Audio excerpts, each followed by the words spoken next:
Buenas noches. Yo soy Alejandro Oropesa, que les da la bienvenida a esta reunión. Soy el CEO del Observatorio de la Diáspora de Venezuela y el director académico de SEDES, que son, junto con la Red Global de la Diáspora y la Fundación Víctimas del Comunismo, los patrocinantes o los auspiciantes de esta premier de Oro de Sangre. En primer lugar, por supuesto, quiero agradecer la presencia, claro, de todos ustedes acá en esta premier en Miami de Oro de Sangre y agradecer a la casa, al Museo Americano de la Diáspora Cubana, por abrirnos sus puertas y permitirnos presentar esta actividad acá. Un saludo muy especial al señor Diego Suárez, que es el vicepresidente del museo, y por supuesto al señor Fran Rodríguez, que nos ha facilitado y nos ha viabilizado en buena medida los contactos dentro del museo y la posibilidad de realizar este evento hoy acá. Para el Observatorio de la Diáspora de Venezuela y para SEDES y las organizaciones aliadas en esta iniciativa, creemos que es muy importante el tema que estamos abordando hoy, que lo hemos denominado dentro de la estructura programática nuestra, Crisis al sur del Orinoco, una realidad que nos convoca. Porque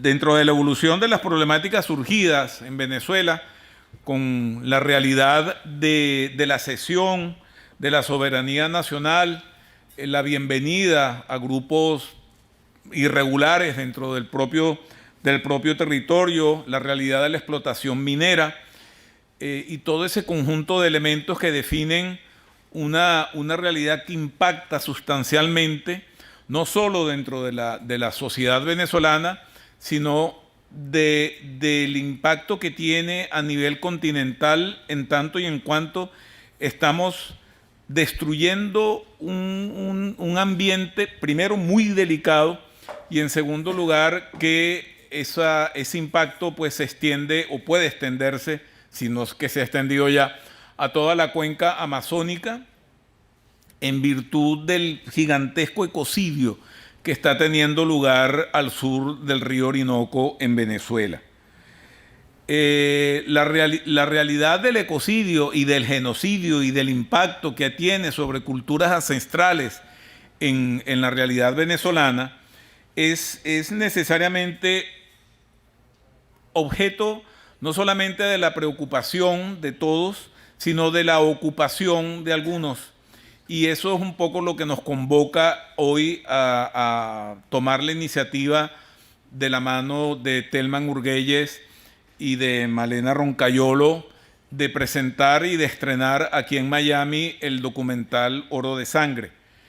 E igualmente tenemos la iniciativa de en las próximas semanas presentar el documental en Bogotá, en Lima, en Buenos Aires, en Santiago de Chile y en Madrid, dentro de un esquema de difusión y de alerta que estamos haciendo, no solo a los venezolanos que están regados hoy en día por el mundo, 8.600.000 venezolanos nos encontramos regados por el mundo, sino a los compatriotas que nos han recibido en sus países para manifestarles, para alertarles de esta realidad que afecta al futuro de Venezuela, por supuesto, pero el futuro de América Latina y de la humanidad toda, porque está involucrado todo el tema ambiental en esta realidad.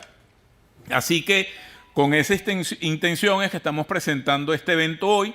Le damos nuevamente el agradecimiento al Museo Americano de la Diáspora Cubana. Un gran aplauso, por supuesto, a Telman Urguelles.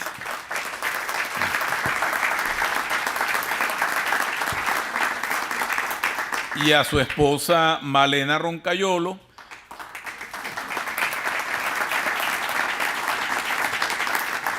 que hace unos sábados concretamos la iniciativa en mi casa tomándonos unos Cuba Libres que me quedaron muy buenos. Entonces, seguidamente vamos a oír un pequeño mensaje, un breve mensaje de Tomás Páez, el presidente del Observatorio de la Diáspora de Venezuela desde Madrid. Tomás.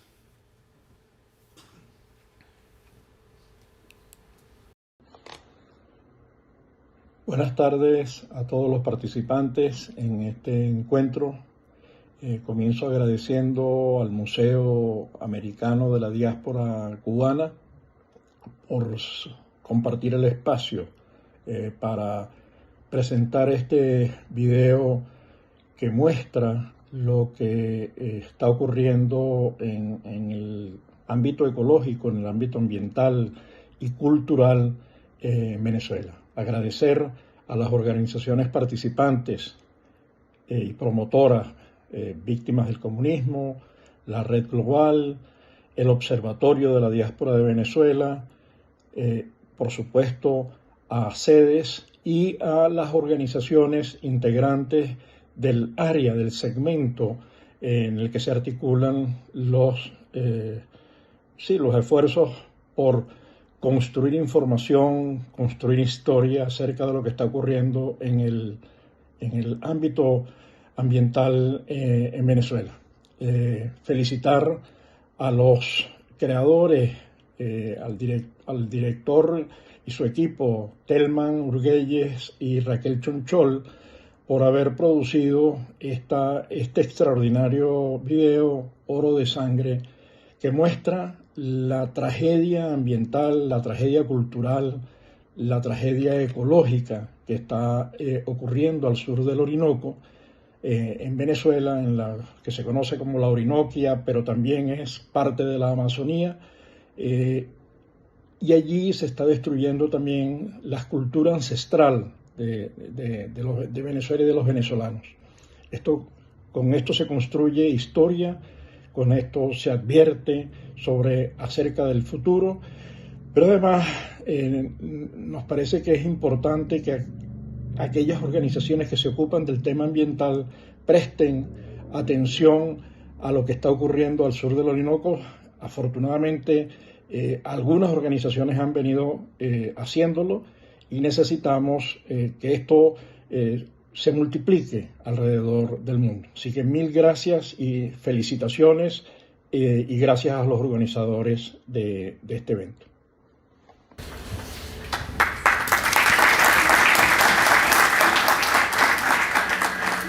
Bien, entonces les voy a contar lo que va a pasar. Entonces, ahora presentamos el documental. Posteriormente tenemos una intervención de 3 personas alrededor del tema y sobre el documental, por supuesto. Luego Telman tiene una exposición donde nos va a echar un cuento, un chisme que tiene, ¿verdad? Y a partir de allí, entonces, luego de las palabras de la intervención de Telman, el público que quiera preguntar algo, compartir algo, afirmar algo, o alguna duda o algún comentario que quiera hacer alrededor del tema que estamos tratando, pues bienvenido es su participación entonces. Entonces, antes de pasar el video, quiero sí agradecer muy puntualmente la colaboración de Liliana Ponce, del clúster de ambiente y ecología del Observatorio de la Diáspora venezolana, y la mano maravillosa que nos ha atendido Oscar en estos días igualmente, y el apoyo de Nelly Argüello, siempre tan solidaria con todo lo que tiene que ver con las realidades y los apoyos a Venezuela. ¿Ok? Entonces, bueno, vamos de seguida a presenciar el video y luego regresamos. Gracias.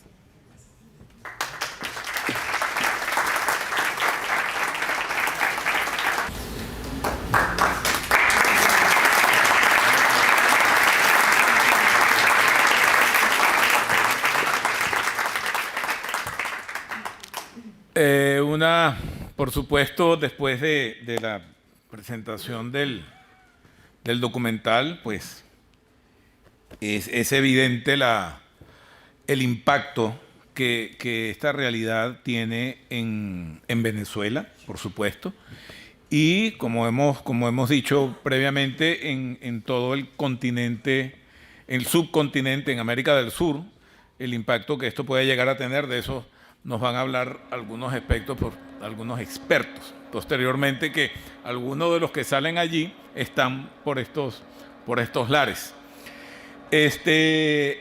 Para ello vamos a invitar a Liliana Ponce a sentarse aquí con nosotros, y a Horacio Medina, que ustedes lo vieron ahí, y a La Roncayolo, allá. Y probablemente vamos a tener vía Zoom, no sé si será posible, al diputado Américo de Gracia, que también está invitado a participar en este foro. Quiero dar un saludo aquí, una cordial bienvenida a algunos amigos que veo aquí, al presidente de Benamérica, que se encuentra con nosotros, Paciano Padrón, al diputado, ay Dios, se me fue el nombre, Walter Márquez, que es un hombre muy preocupado por los derechos humanos y por todo el tema ecológico en Venezuela. Entonces, y tenemos el lujo de tener al director del documental, a querido amigo Telman, que estuvo ese sábado tomándose los Cuba Libres allá en la casa. Así que ellos, vamos a tener un orden de participación.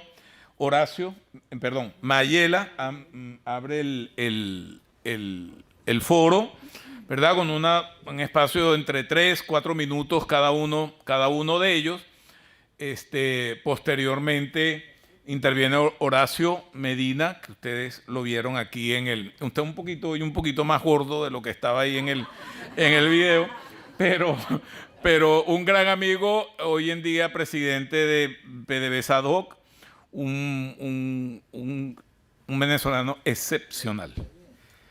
Y posteriormente tenemos a Liliana Ponce, una gran antropólogo, gran persona muy preocupada y ocupada por todo el tema de la defensa, de la protección de las culturas ancestrales de los pueblos indígenas en Venezuela. Tiene una dilatada trayectoria en este sentido, en este campo. Y cerramos la participación de ellos con... Tengo un video de Américo ya. Ah, ¿tienes el video? Ok. Hay un problemita de una operación técnica, pero Okay. Américo lo vamos a escuchar también. Ok, entonces sí, Américo, que también está ahí en el documental, vamos a poder escucharlo. Entonces, luego de la intervención de Telman, que al final, como les dije, nos va a dar ahí algún comentario, alguna buena noticia, entonces abrimos la participación del público. Si quieren hacer algún comentario, alguna pregunta, alguna sugestión, etcétera, entonces tienen un espacio entre 2 minutos y medio, por favor, para entonces que hagan su exposición o le hagan alguna pregunta al panel, etcétera. Entonces, bueno, Mayela, por favor. Malena, perdón. Los rones todavía. Esos son los rones del otro día, sí. Hola, buenas noches. Es para mí un placer verlos a todos ustedes aquí, caras maravillosas de amistades, de gente luchadora, de gente que ha colaborado inclusive con este trabajo, ¿no? Yo quisiera hacerle una breve intervención en referencia a cómo se hizo desde el punto de vista de la producción, porque Oro de Sangre no fue una cosa fácil de hacer. Oro de Sangre fue una película que se hizo en pandemia. Y entonces la pandemia nos mantenía confiscados en nuestras casas, cada uno en diferentes sitios. Para conseguir a estas personas que ustedes vieron en el documental, tuvimos que hacer todo un movimiento de producción, de acercamiento. Por ejemplo, en Caracas, bueno, conseguimos al doctor Gabaldón, a Adalberto Gabaldón, y conseguimos a Luzardo. En Miami conseguimos a Horacio Medina. En Juvencio Gómez, que es el indígena que pertenece a un grupo, una comunidad indígena muy importante donde hubo esa famosa masacre de hace varios años. Tuvimos que entrevistarlo, fue muy interesante porque la colega que conseguimos para que pudiera entrevistarlo tuvo que llegar a una parte en el sur de Venezuela, en la frontera con Brasil, pasar hasta Brasil, fue toda una complicación porque además la temática, como ustedes comprenderán, tenemos que tener mucho cuidado de cómo se producen este tipo de cosas, ¿no? Américo de Gracia, que Américo de Gracia fue la persona de alguna manera que nos contactó para comenzar este trabajo, comenzar la investigación, comenzar el guión. Llevamos 3 años, aproximadamente 3 años, para que en el día de hoy ustedes puedan ver en pantalla este cortometraje. Es un cortometraje. Aquí hay muchas cosas que se quedaron en el tintero. Olvidé mencionarle a la activista de derechos humanos que conseguimos en México, Alicia Moncada. Alicia Moncada, una persona extraordinaria, con mucho trabajo también, con mucha discreción, vive en México por razones obvias, ¿no? Y tuvimos entonces que hacer esto de esta manera, desde aquí en Miami, inclusive apurarnos en cómo se iba a filmar, cómo se iba a decir. Total, que desde el punto de vista de la producción fue sumamente interesante. Quiero decirles que aquí hay muchos temas que se quedaron pendientes. Por razones obvias, no pudimos tocar todos los temas. Lo que sucede en el arco minero al sur del Orinoco es tan grande que son tantos los temas. Hay tráfico de niños, hay tráfico de blancas, hay narcotráfico, hay militarismo, hay guerrilla. En fin, ese es un mundo, un submundo, como digo yo, enorme, que clama los ojos de Dios. Hemos querido reunirnos y nos reunimos para hacer este cortometraje porque creo que de esta manera podemos llegarle, a través de los medios de comunicación de hoy en día, llegarles a más gente. Pero bueno, tenemos proyectos de aumentar esto, de que esto sea un poco más amplio, de que esto pueda llegar más lejos. Y así como les dije que Américo de Gracia fue un hombre muy importante, porque Américo salió de Venezuela a través de la Embajada de Italia, escondido, y se fue a un pueblecito al sur de Italia donde pudimos hacerle la entrevista. Finalmente, como le digo, él ha sido un vocero muy importante para esta denuncia en Europa. Y nosotros queremos seguir en unión de seguir en esto. Y bueno, yo sé que todos los que están aquí es porque algún interés tienen. Así que yo les agradezco su presencia y bueno, los dejo con los demás ponentes y muchas gracias por haber venido.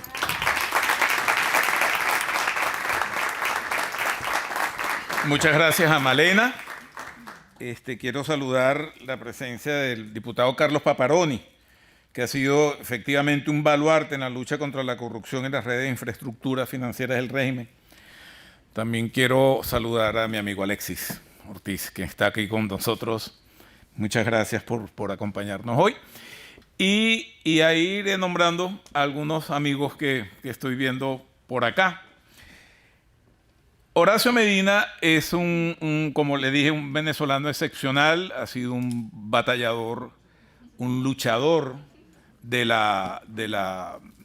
por el rescate de los activos de Venezuela. Fue un gerente en la industria petrolera extraordinario, un hombre reconocido en sus posiciones, en su honestidad, ¿verdad? Y en su preocupación por todo lo que nos ocupa de Venezuela acá, ¿no?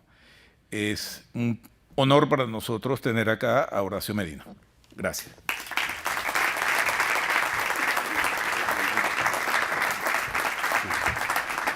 Bueno, primero que nada, buenas noches. Obviamente, yo todavía estoy recuperándome un poco porque cada vez que veo este documental, que no es la primera vez, me causa una indignación tremenda y una sensación de impotencia. Me pasa lo mismo que cuando vi las 2 veces que he visto hasta ahora la película Simón, que aprovecho para saludar aquí a mi amigo Franklin Virgüe, casi te tengo miedo ya. De verdad que, y al padre del director que está por allá, sentado por allá en el último lugar, la verdad que cada vez que he visto la película me he quebrado. Y aquí la indignación una vez más surge. Yo no voy a extenderme mucho porque obviamente la mayoría se preguntará qué hace un ingeniero de petróleo hablando del arco minero y todas estas cosas.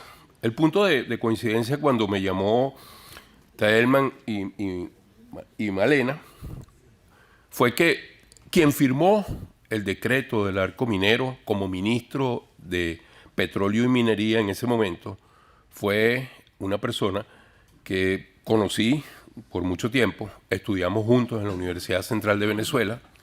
Él se graduó de geofísico, yo ingeniero de petróleo. Ese era el edificio de la geociencia con geología y se llama Eulogio Antonio del Pino Díaz.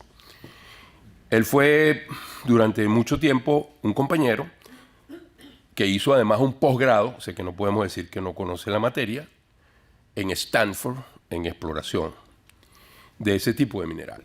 Y la verdad es que cuando firmó ese decreto, eso fue una de mis explosiones realmente importantes, porque uno dice, ¿cómo es posible? O sea, ¿cuál es la persona que uno conoce? ¿Esta que está firmando eso hoy o la persona con la cual estudiamos y compartimos en Petróleos de Venezuela? Eulogio fue un tipo que se quedó dentro de PDVSA, se prestó a 1000 hechos de corrupción. De hecho, él firmó eso en febrero del 2016, esa fue la fecha del decreto.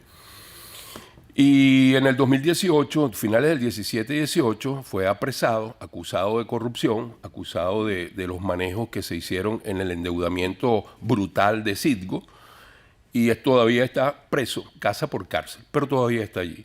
Así que este personaje que fue capaz de firmar esto, pero que además hay algo importante que también uno sabe. En el año 2007, al comandante Chávez se le entregó toda la información geológica de eso que después se convirtió en el arco minero, todo lo que es Bolívar y Amazonas. Eso fue entregado posteriormente a los chinos. Y los chinos, así como recibieron la orimulsión a cero costo, recibieron también esta información a cero costo, y para ellos el interés no estaba en el oro, no estaba en los diamantes, estaba en el coltán, el oro azul. Porque ese es el material indispensable e imprescindible, junto con el litio, para todos los avances que nosotros estamos viendo en la materia de telecomunicaciones, laptop, computadoras, en toda esa área. El coltán es vital. Y los chinos explotan coltán en ese arco, custodiados por el ELN. Esas operaciones las custodia el ELN, el mismo que secuestró al futbolista, al papá del futbolista, que ya fue liberado hoy, entiendo.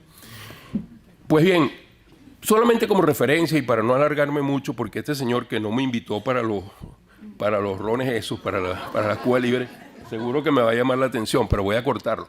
Creo que hay cosas que es importante para que ustedes entiendan de verdad la magnitud de esto.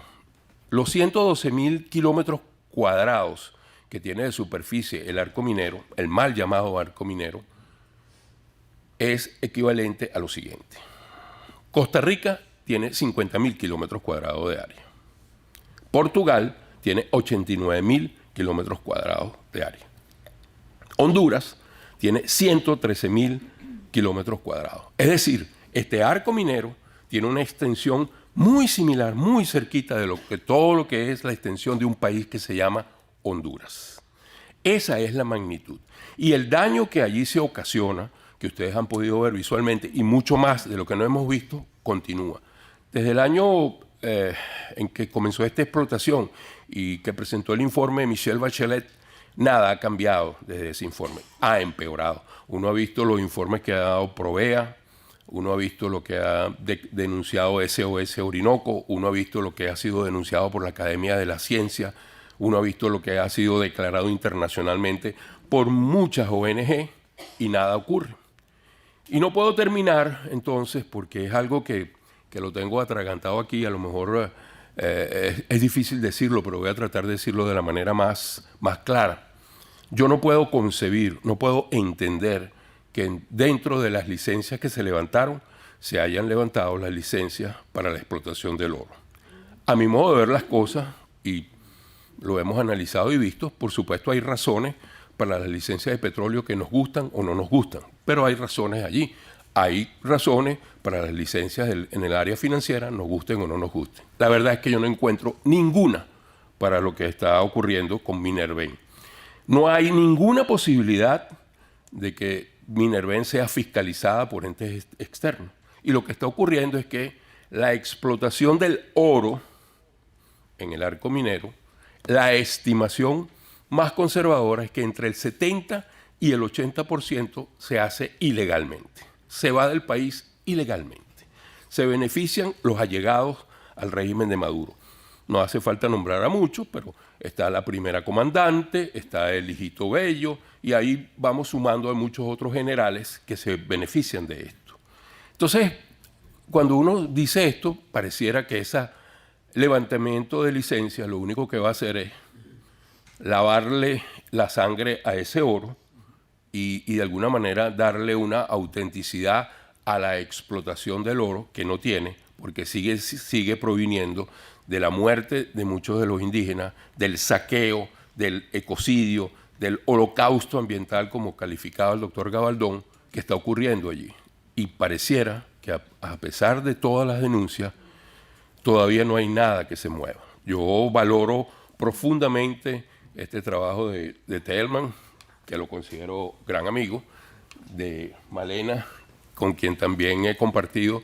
Valoro mucho esta denuncia porque creo que es imprescindible continuar adelante. Hay que insistir en esto. Hay que presentarlo en muchísimos lugares. Alguien tiene que reaccionar.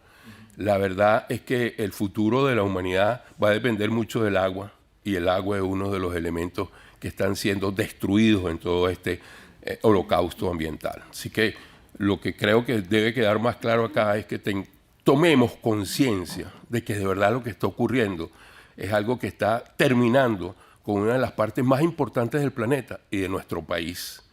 Ya hemos visto suficientes saqueos en muchas áreas y yo lo lamento, pero es que no puedo contener de verdad la impotencia que yo siento en este momento. Muchas gracias y buenas noches.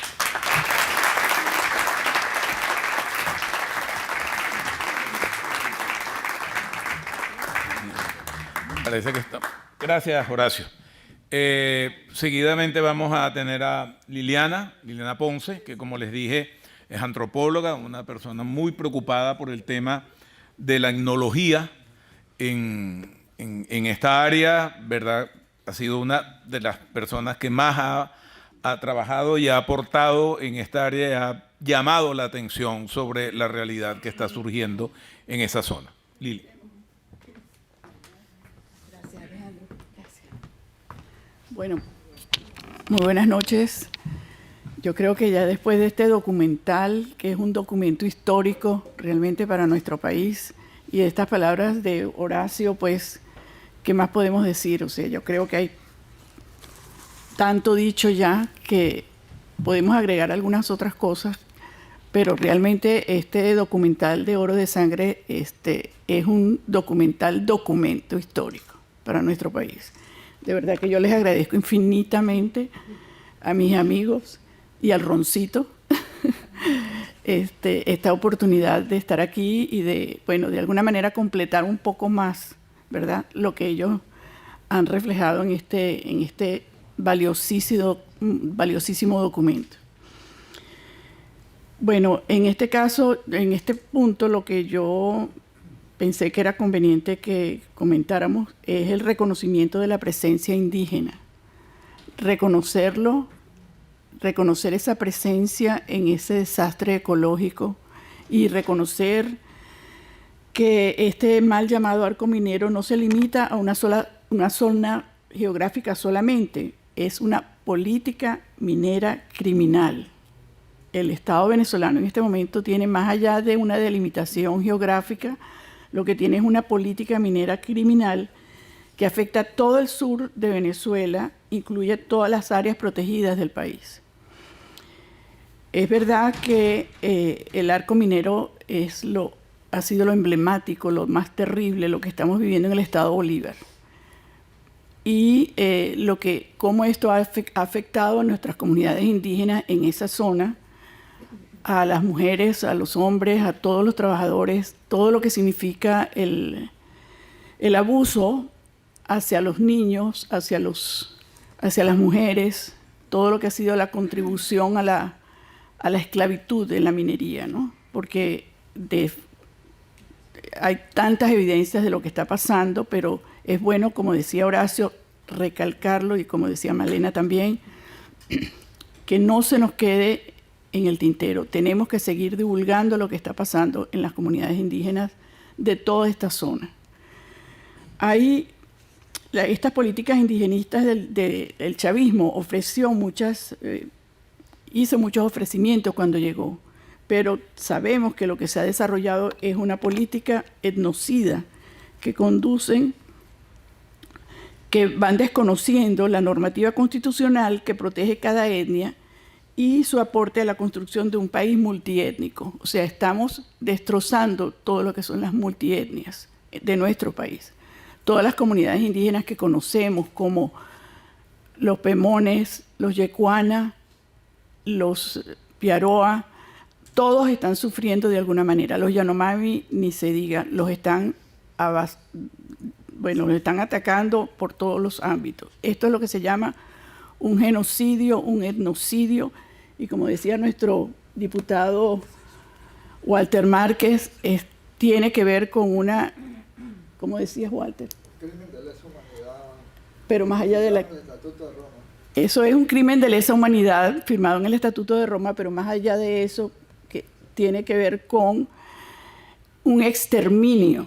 ¿Qué quiere decir el exterminio de las comunidades indígenas? Es que las están dejando morir, poco a poco, ¿verdad? Quitándoles el agua, contaminando el agua con mercurio, las mujeres, los niños amamantados con agua contaminada. O sea, son realidades que nosotros desde acá, digamos, no las visualizamos tanto, pero cuando tenemos la oportunidad de ver un documental como Oro de Sangre, pues contribuye todo esto a denunciar ese crimen y ese exterminio hacia las comunidades. Más allá de lo que vimos, además de las masacres, cuando llega el ELN o cuando llegan las Fuerzas Armadas, que son los que tienen realmente todas las posibilidades de llegar hasta esas zonas, porque tienen los helicópteros, tienen gasolina, tienen todas las formas de llegar a extraer el oro y a manipular y hacer, tienen el poder realmente.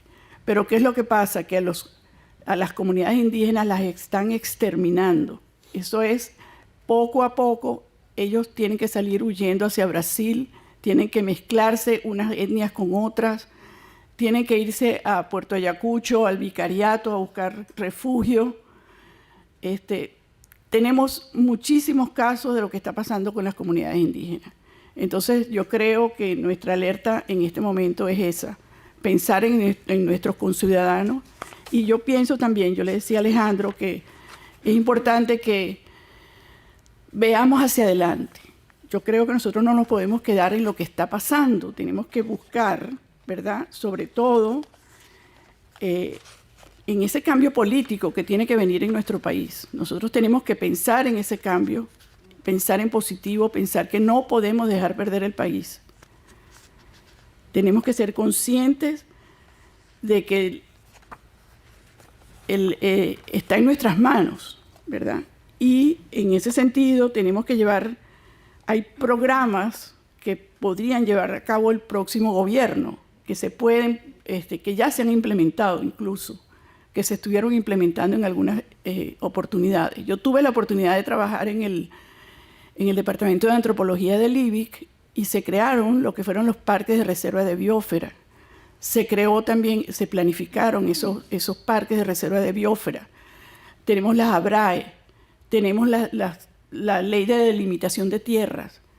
A todo eso se puso de un lado, ¿verdad? No se le dio la suficiente... Este gobierno para nada los ha tomado en cuenta, como podemos ver en este documental. Entonces, nuestra propuesta es crear conciencia y ver hacia adelante. Nosotros tenemos que promover la educación intercultural bilingüe, promover el desarrollo sustentable, promover todo eso que es positivo. Lo que viene puede ser una Venezuela mejor. Bueno, yo hasta aquí se lo voy a dejar. Muchas gracias. Gracias. Gracias, Liliana. En Venezuela, cuando uno era más muchacho, había una experiencia que era una de las cosas más hermosas, que era visitar la Gran Sabana, ¿no? Entonces, uno salía de Caracas, iba por etapas, porque efectivamente queda alejado, y eso era un mundo, era una cosa total. Era ir de salto en salto, de noche en noche. Era una cosa, las estrellas, el cobijo de estrellas de la noche, las sabanas interminables, el olor de la sabana, el agua con color a whisky.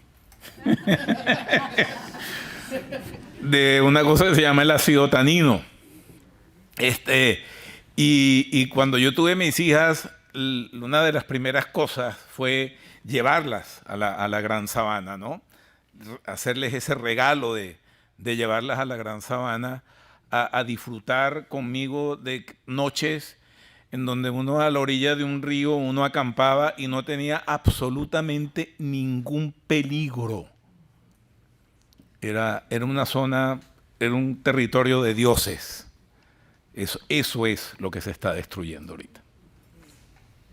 Entonces nos están destruyendo la vida, nos están destruyendo el sueño de ser venezolanos. Entonces, tenemos un video de un saludo. Despedimos a nuestros panelistas.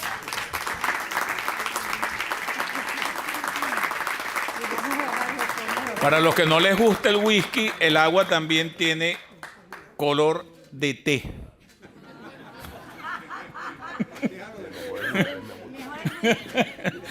Bien, entonces ahora vamos a tener el saludo que nos envía desde Upata, Américo de Gracia, diputado, un hombre súper preocupado, como dije en un principio, por toda esta realidad que está sucediendo en el estado Bolívar. El estado que son dos estados que están uno al lado del otro, el estado Bolívar para los que no son venezolanos, y al lado está el territorio federal Amazonas, que es mucho más selvático que el estado Bolívar. Entonces el arco minero abarca la parte norte del estado de Amazonas, y la parte del estado Bolívar propiamente dicho. Américo de Gracia se encuentra en Upata, que queda al sur del estado Bolívar, cerca del Callao.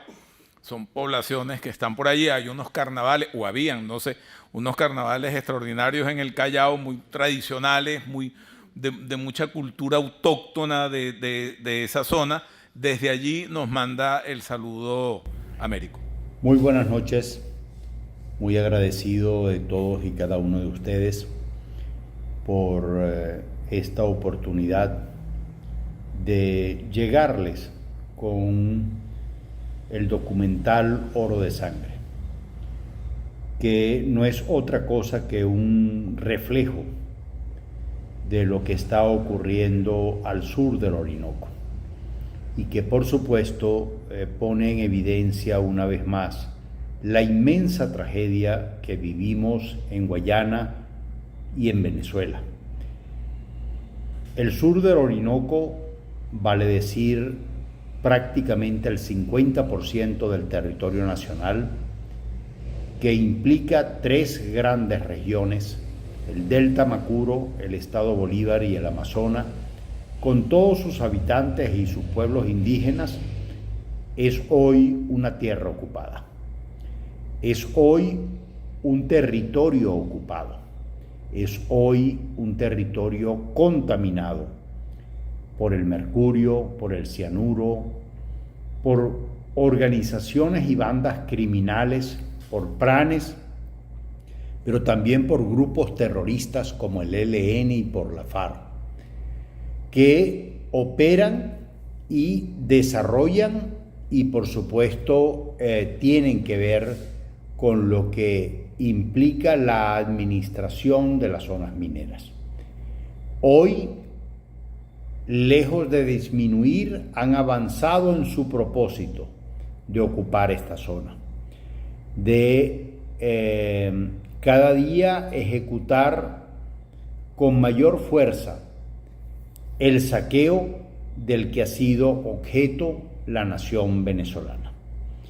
Yo celebro y agradezco mucho al cineasta venezolano Telman Urguelle por poner en la palestra pública internacional un tema que afecta sin lugar a duda no solamente a nuestra generación, no solamente a Guayana, no solamente a los pueblos indígenas, sino prácticamente la salud del planeta Tierra, porque está afectando la Amazonía, los tepuyes, los parques nacionales y por supuesto nuestro territorio, nuestro gentilicio, nuestra economía.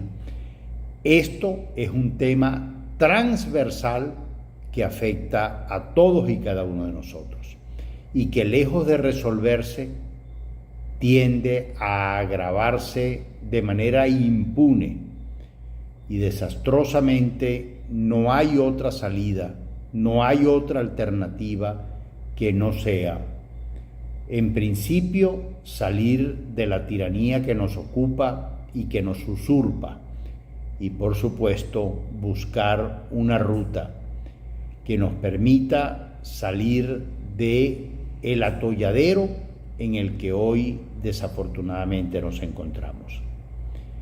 Muchas gracias, Telman, muchas gracias a ustedes que hoy están presentes en este foro y en la presentación de este documental que es un testimonio vivo de lo que estamos viviendo.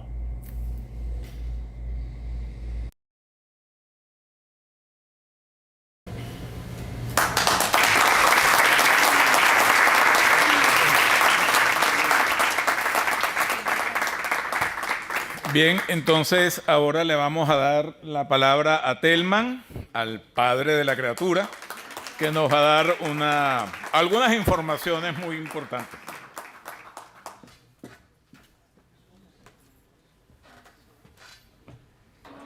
Yo creo que podríamos apagar la luz. Podríamos, por lo siguiente, ¿no? Ok. En los extremos, en las pantallas de los extremos, a izquierda y derecha, hay una presentación, es la misma presentación que va a estar cualquiera de los dos. Yo les sugiero inclusive que pueden virar la silla. Los que están sobre todo en las primeras 4 filas, la única manera es de mirar la pantalla, que pueden, para que no vayamos a decir que les causamos una tortícolis aquí, ¿no? Perfectamente. Y se trata de lo siguiente. Como dijo Malena cuando hizo su intervención, se nos quedaron cosas en el tintero. O sea, en un documental de 15 minutos, esta es una información demasiado abundante, demasiado compleja, demasiado masiva, pero no teníamos los recursos, no teníamos el tiempo, estamos en plena pandemia, todo eso. Vamos a hacer un corto. Vamos a hacer un corto que además tiene su impacto. El corto que permite que estemos aquí reunidos, lo pasamos y podemos dedicar 1 hora más a hablar de eso, ¿no? Pero esto amerita una película mucho más compleja, mucho más amplia. Y nosotros tenemos el proyecto de una película de largometraje que pueda ser exhibida en televisión internacional, en National Geographic, por ejemplo, o en History Channel, o ¿por qué no en Netflix o en Amazon o en Apple, en cualquiera de estas cadenas, inclusive también en los cines, puede ser a los cines comerciales. Entonces, dicho esto, yo quisiera esbozar un poquito cómo nosotros hicimos una presentación para todos los interesados en participar en este proyecto, en ayudarnos, inclusive aquellos que estén aquí, que nos pueden ayudar de alguna manera a hacer realidad este sueño. Entonces, por eso les quiero presentar Yo creo que esa luz, si me la quita, yo puedo, lo importante. De acuerdo, gracias. Ok, entonces esto es muy rápido, yo voy a ir prácticamente leyendo, sin mayores comentarios, todo lo que está allí. Oro de sangre extendido. Pero no, estamos bien todos, nosotros estamos aquí oscuritos muy bien. Ok, el título, nos gusta tanto el título Oro de Sangre, que por ahora tenemos el título tentativo de Oro de Sangre extendido, como Matrix Reloaded, ¿recuerdan? Matrix Reloaded, bueno, Oro de Sangre extendido, porque además para vincularlo con esta otra película, ¿no? Y vamos a ver los temas. Es el proyecto de un largometraje documental sobre el arco minero del Orinoco. Le estoy dando aquí y no me está dando.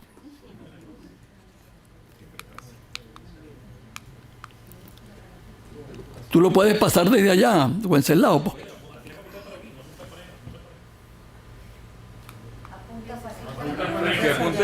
Apunta la tarita allá. ¿A la pantalla o al...? Allá, a donde está ¿A ti? Wenceslao. No, lo estoy haciendo.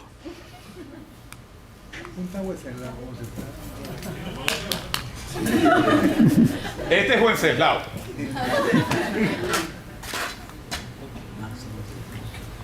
En la prueba me la hacía perfecto, ¿verdad? Sí, claro. Es que eso siempre pasa. Bueno, te lo paso por ahí. Lo pasa por aquí. ¿Cierto? Para levantarse. Qué raro.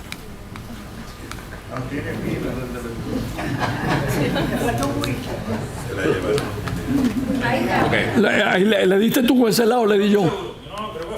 No, ya estaba apagado. Creo que está funcionando. Creo que le di un botoncito y funcionó. Entonces empezamos. Oro de Sangre extendido es el proyecto de un documental de largometraje cuyos contenidos preliminares están expuestos en las páginas siguientes. Su casa productora principal, Altamira Cinema Corp, ha producido junto a organizaciones aliadas un cortometraje de 15 minutos sobre el tema, cuya copia forma parte de esta presentación, la copia que acabamos de ver, ¿verdad? Será un documental de 80 a 90 minutos para ser divulgado en la televisión internacional, en festivales de cine y en eventos públicos sobre temas ambientales, indigenistas, de seguridad y derechos humanos. Su amplio contenido comprende la descripción de los crímenes contra el ambiente y los derechos humanos que se cometen en el arco minero del Orinoco, cuya investigación ha sido emprendida por la Organización de las Naciones Unidas. El arco minero es un proyecto de masiva explotación minera lanzado en 2011 por el presidente de Venezuela, Hugo Chávez, y se ha convertido en escenario de muy graves daños contra el ambiente y la población indígena, con una extensión de 111.843 kilómetros cuadrados. Es una fuente de enorme corrupción del régimen venezolano, de la que lucran élites militares, corporaciones, grupos guerrilleros y carteles delictivos. El resultado es la devastación ambiental de un extenso territorio declarado Patrimonio de la Humanidad y el genocidio de etnias originarias, con la consecuente crisis de refugiados hacia los países vecinos. Sinopsis. La imagen es la imagen de las 5 zonas de las que consta el arco minero. Aunque les quiero decir que el arco minero toda esa explotación no se circunscribe a esta zona. En zonas tan al sur como Cabanallén, en zonas que no están en esta zona, que como Roraima, ¿cómo se llama? Canaima. Canaima hay una devastación impresionante. Hay muchas otras zonas en Amazonas y en el sur, completamente de la frontera con Brasil, también hay arco minero. En el arco minero se articula un entramado ecocida y criminal de escala transnacional con ramificaciones hacia varios planos de la realidad. La presentación y análisis del tema será efectuada mediante 3 áreas de contenido: la relación de los hechos, la vivencia de las víctimas y el análisis por especialistas. El eje narrativo son los testimonios de personas que han vivido el arco minero en distintas posiciones: mineros, indígenas, trabajadoras sexuales, buscadores de fortuna, comerciantes de oro, periodistas, víctimas y testigos de masacres, guerrilleros, delincuentes, militares y policías. Los perjuicios de la población originaria serán referidos por líderes de las etnias indígenas que han sido hostigadas, masacradas, perseguidas y desplazadas hacia Brasil y hacia otras regiones de Venezuela. Las opiniones y análisis científicos y técnicos serán dados por especialistas en ambiente, derechos humanos, minería, seguridad nacional, economía, diplomacia y derecho internacional. O sea, poquito para salirme un poquito del texto, nosotros queremos que esta sea la vivencia de los que viven esto. Ellos son los protagonistas de esta película larga. Nosotros a la gente que tenemos testimonios de gente, lo vamos a entrevistar gente que ya salió de ahí, porque si hay gente que está ahí todavía corre peligro, lo matan. Esta muchacha, por ejemplo, Alicia Moncada, la que habla en el documental, ella fue activista de derechos humanos ahí. Ella, esos testimonios que salen allí de los de la masacre los tomó ella con una cámara. Y bueno, se tuvo que salir raspando de ahí, se tuvo que venir y salir de Venezuela. Pero hay muchos testigos que vivieron eso. Mineros que se metieron abajo, ese minero que vimos ahí, no él, pero que trabajaron en un trabajo semiesclavo, son gente. Nosotros queremos que sea una película humana, profundamente humana, y que la parte que esto tiene, que son los técnicos, todos los que hablaron desde un punto de vista más conceptual, también esté, pero que esto esté regido por la historia humana de los que participan o participaron de eso y fueron víctimas de eso. Nos proponemos combinar la denuncia conceptual con el relato vivencial, articulados en un conjunto emotivo que convoque la empatía de los espectadores y su solidaridad con la causa de los venezolanos que luchan contra el crimen ambiental y humanitario del arco minero. La trama del arco minero comprende 10 subtemas de profundo impacto para Venezuela y para la humanidad. Ellos son: destrucción de la Amazonía, del escudo guayanés y de parques naturales que son patrimonio de la humanidad; la tala indiscriminada de bosques selváticos, la contaminación y el debilitamiento de cauces de agua y el exterminio masivo de la fauna, incluidas especies únicas o en peligro de extinción, para arrancar riquezas a la tierra sin ningún plan de conservación, constituye el mayor crimen entre los que hoy se cometen contra el planeta. Genocidio y desplazamiento de población indígena. La cuenca del río Orinoco es el hábitat milenario de numerosas etnias indígenas que sostienen culturas y estilos de vida incompatibles con esta masiva explotación minera. Para imponer su proyecto, sus promotores se niegan a persuadir o negociar. En su lugar, se concentran en hostigar cruelmente a las comunidades de la zona. Persiguen a sus... Perdón. Disparé. Persiguen a sus líderes y masacran a sus pobladores, con el resultado de un masivo desplazamiento de aldeas enteras hacia el Brasil, donde subsisten en condiciones de brutal pobreza y exclusión. Colusión entre el Estado, militares, delincuencia y guerrilla extranjera. Para asegurarse el apoyo político del ejército y el control del orden público en la zona, el gobierno cede privilegios de explotación minera a los generales, y estos se coluden con grupos guerrilleros, terroristas y bandas criminales. Esta alianza dispara los asesinatos y otros delitos. Es famoso en la zona del arco minero que esta mina le pertenece al general tal. Todo de aquí para allá, eso es del general tal. Esto es del ELN aquí, etcétera. Bueno, hasta Nicolásito tiene su mina ahí. Ese famoso Nicolásito tiene su mina y se la manejan y le reportan las ganancias.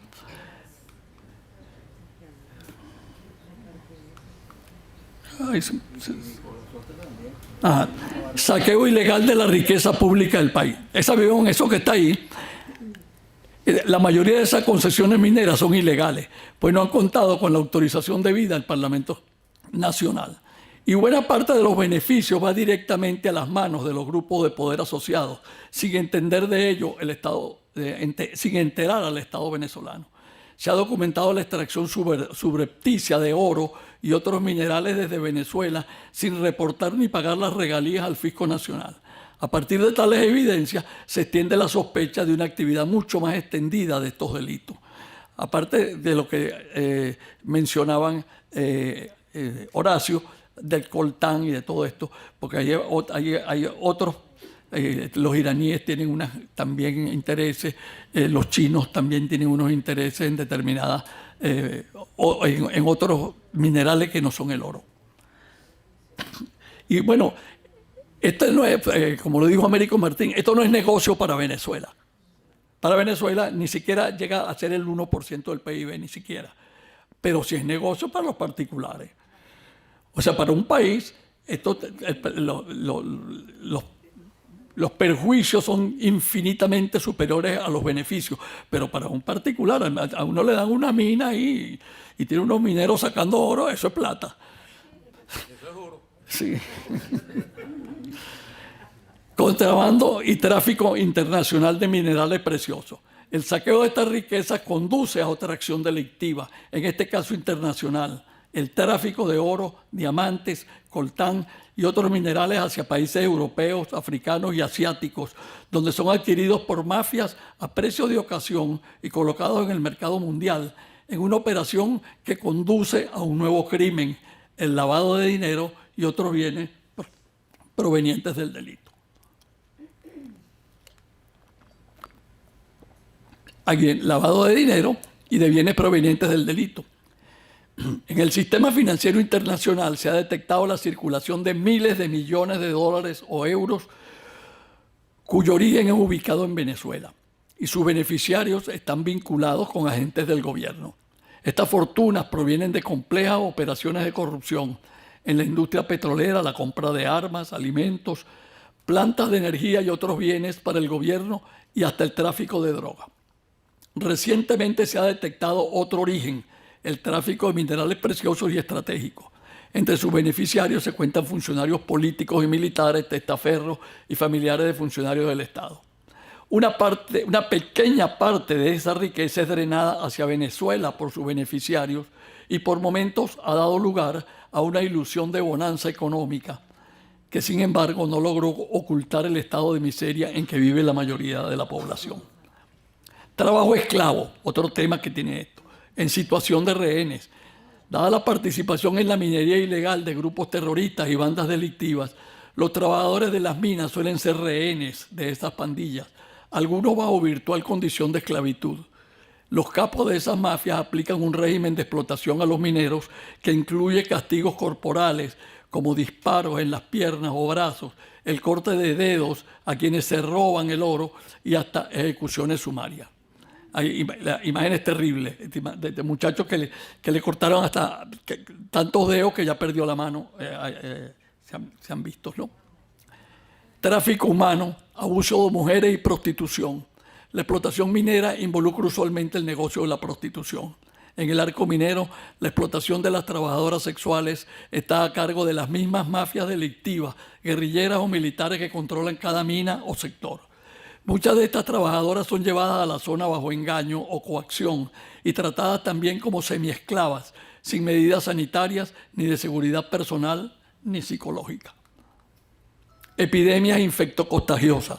Aquí está un problema sanitario espantoso también. Las duras condiciones de trabajo en las minas, en un ambiente selvático carente de los mínimos servicios de higiene y atención médica, producen la propagación de enfermedades infectocontagiosas que habían sido erradicadas de Venezuela desde hace décadas. Malaria y dengue en primer lugar. También se multiplican las enfermedades respiratorias, infecciones de la piel y por supuesto las de transmisión sexual. Estas plagas se filtran al resto de Venezuela y a países vecinos cuando los contagiados se desplazan desde la región minera. Crisis en la generación y suministro de energía eléctrica. En la región venezolana de Guayana existe una poderosa infraestructura para generar energía eléctrica limpia mediante un sistema de gigantescas represas alimentadas por los caudalosos ríos que bañan la zona y conforman la cuenca del río Orinoco. Pero la irracional explotación minera ha multiplicado la tala de extensos bosques y la contaminación de los manantiales y cauces menores que alimentan a los grandes ríos.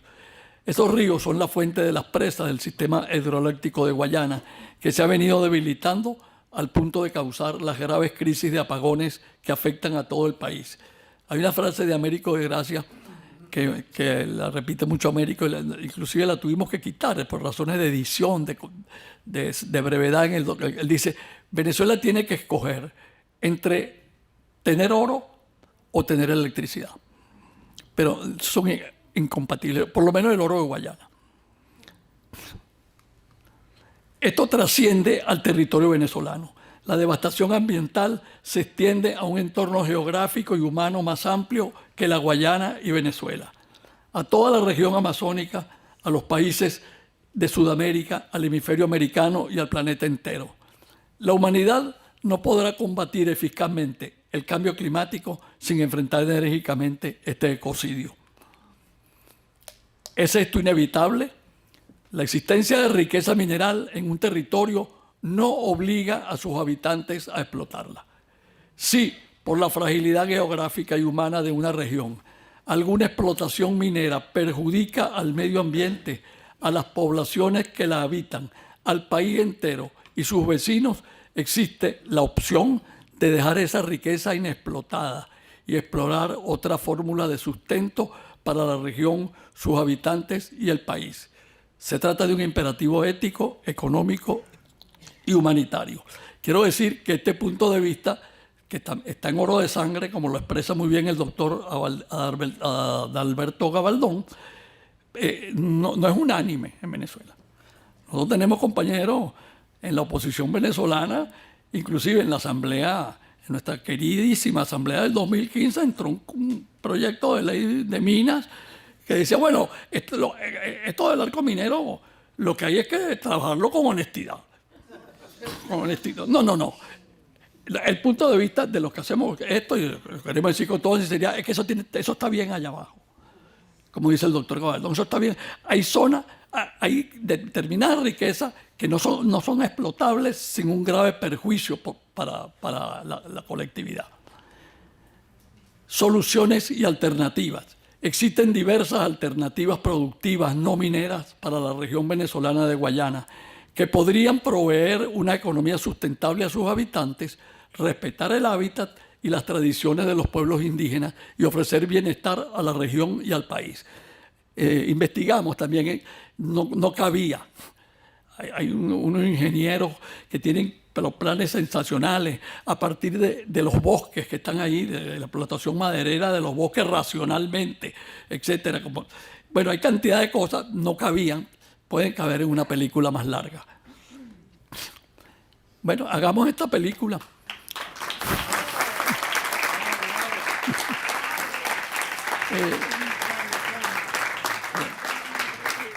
Y vamos, la última lámina es los contactos de nosotros, de todo el que nos quiera ayudar con esto.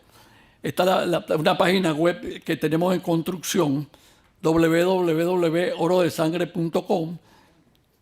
El correo de la propia página, largometraje@orodesangre.com o altamiracinema@gmail.com, ¿verdad? Y hay unos teléfonos. Yo les sugiero que el que dejar un ratito esto allí y el que se quiera acercar con su teléfono y tomarle una foto a esto, porque nos quiera dar una idea, un contacto, que conoce a alguien que tiene un testimonio, que nos puede ayudar de cualquier manera, allí la manera de comunicar. Y los, digamos, organismos que estamos promoviendo esto, que es el encuentro ambiental para Altamira Cinema, que somos nosotros, Film Osters, que es una compañía productora y distribuidora española, y BAU Management, una compañía también productora y generadora de talento aquí de Miami. Muchas gracias. si existen, bueno, le cedo la palabra a Alejandro para que continúe, podemos prender un poquito las luces y por favor si dejaran esa lámina allí un rato. Gracias. Bien, ese era el chisme que le queríamos contar. Y efectivamente las posibilidades de ayudar a hacer esta película provienen de muy diversas iniciativas, por decirlo de alguna manera. Por ejemplo, cuando nosotros hablamos sobre esta posibilidad la semana antepasada,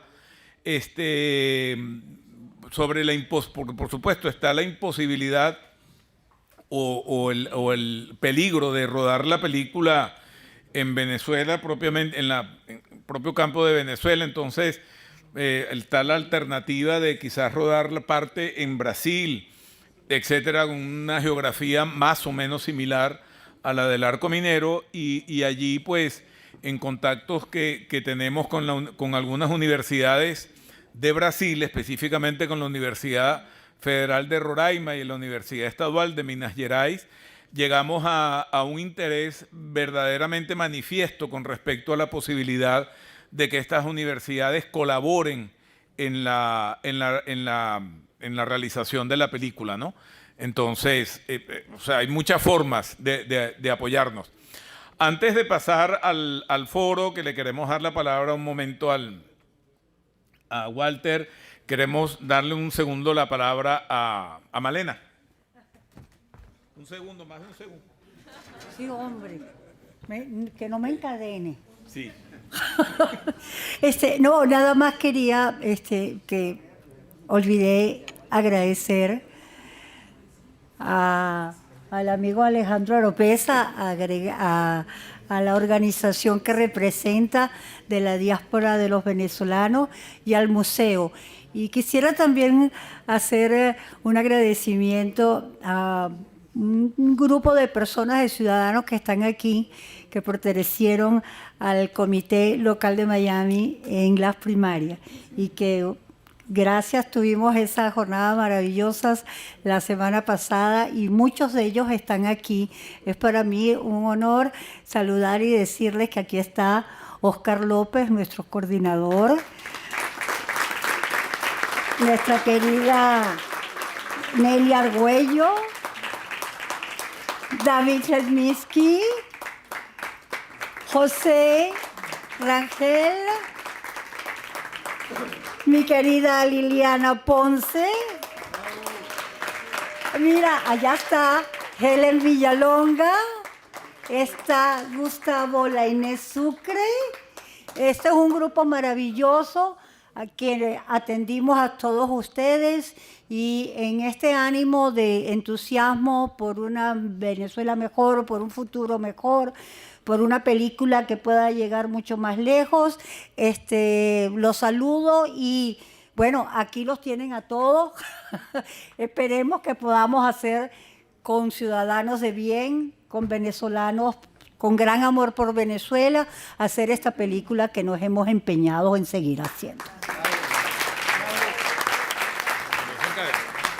No se encadenó. No, está ahí. Bueno, quiero darle la palabra. ¿Esto lo puedo? No lo puedo. No lo puedo. Entonces, Walter, vas a tener que impostar. Ok. Ok. Gracias.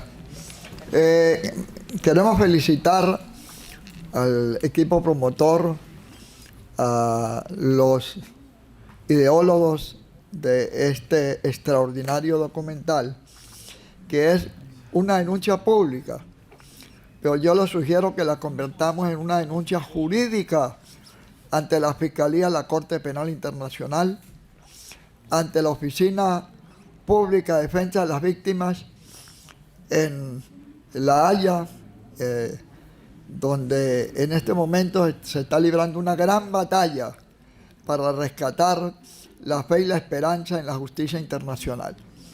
Tenemos 20 años esperando resultados, 18 años perdidos, pero el nuevo fiscal ha he estado apretando clavijas y antier y ayer el gobierno perdió todas las incidencias procesales y las ha venido perdiendo últimamente.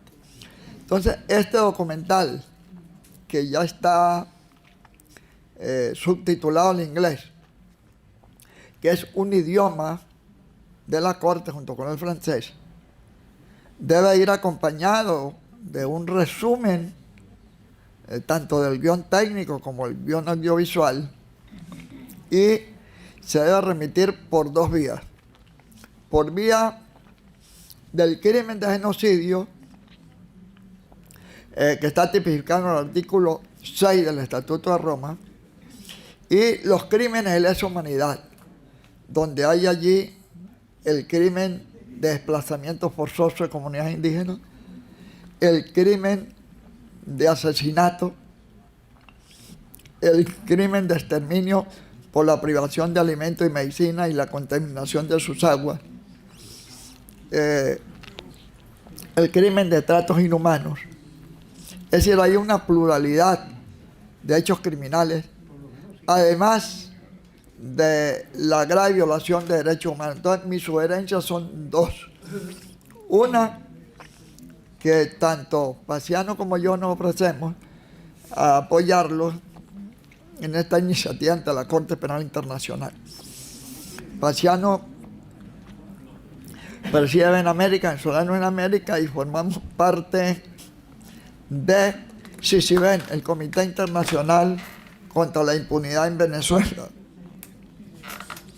Y en segundo lugar, nos ofrecemos porque oímos que la van a presentar en muchas partes del mundo, pero hay que presentarla en Venezuela.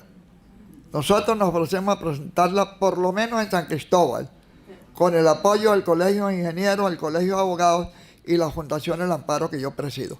Yo vivo en San Cristóbal y tengo una ventaja de que yo no le salgo corriendo los problemas porque no puedo correr. Tengo que echarle pichón.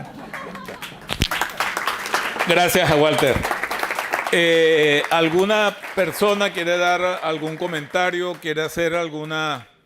El señor allá, por favor.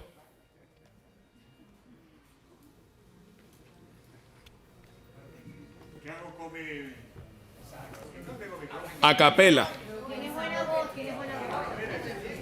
Una de las cosas que yo veo, después de haber hecho la película, algunos llevará eso al gobierno de Venezuela. Y va a ser imposible ir a filmar y a buscar testimonios nuevos para esa nueva película. Por ejemplo, esa destrucción del arco minero, yo no sé de dónde sacaron las imágenes, pero hacer imágenes nuevas, olvídese. Entonces a mí lo que me preocupa es que ya dijeron lo que van a hacer, y el gobierno de Venezuela, al saber que ya van a filmar ahí o van a buscar información ahí, va a ser imposible ir a Venezuela a filmar algo para este nuevo proyecto que se está presentando. Y hacer otro documental donde nada más la gente opine, a mí no me parece. Tiene que haber imágenes reales, porque eso es lo que mueve. O sea, lo que yo he visto aquí ha sido terrible. Yo quisiera que fueran cosas todavía más terribles para que la gente tome conciencia de lo que está pasando. Gracias. El señor. Bueno, quiero primero dirigirme a Malena y luego a Telman. Telman y Malena, Malena y Telman. Un dúo extraordinario para hacer cosas por Venezuela. Yo les quiero decir a todos lo siguiente, y oyendo las palabras del Señor. Ustedes han hecho no un documental, ustedes han hecho un monumental grito a la humanidad.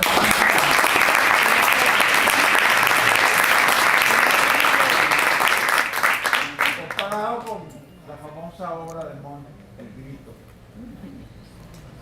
esto simplemente estos minutos son más fáciles de que en una cadena mundial se pueda transmitir a través no solamente de la televisión normal, sino de todas las redes sociales en estos minutos, para dar este grito sobre lo que se está haciendo en Venezuela para acabar con los seres humanos venezolanos y con el destino de la humanidad a través de la expoliación de un territorio que yo conocí desde hace muchos años y que tenía los visos de ser una de las cosas más extraordinarias que tiene país alguno.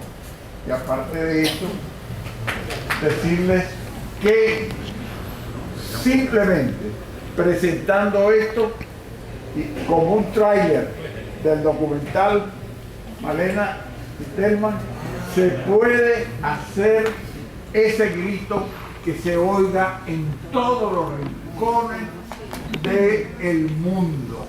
Porque estamos... Gracias. Gracias. ¿Otra persona que quiera hacer algún comentario? Bueno, les damos el agradecimiento. Ajá. Buenas noches. Recuerdo que la conferencia de Davos que se hace anualmente van los